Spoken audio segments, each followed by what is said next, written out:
Ayan, magluluto ako ng miki.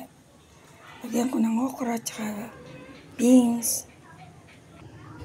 Bawang sibuyas at lagyan ko ng kalamansi. Ayan, bawang sibuyas. Saka beans. Okra at saka beans.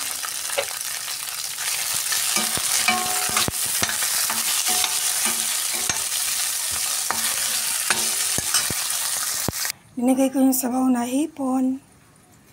Ayan, linagay ko yung sabaw ng hipon. Silagay na natin yung miki.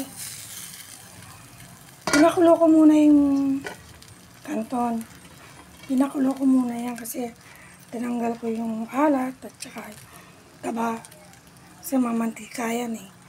Pinakulo ko muna ng pinakulo. Lagay ko na rin yung kalamansi. Try nyo to guys, masarap yan. Ayan, linagyan ko ng brown pepper na pino. Ayan, luto na siya guys.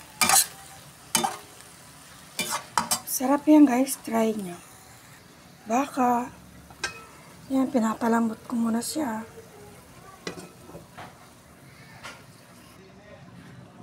Ayan, palambutin ko muna yung beef steak bago ko gigisa. Ano lang yan, toyo, kalamansi, sibuyas, paminta, bawang. Tapos igigisa ko siya uli. Thank you my charity viewers and my YT friends. Thank you so much. Please like, comment, and subscribe. Please don't skip the ads po. Thank you. God bless you all. Love you all.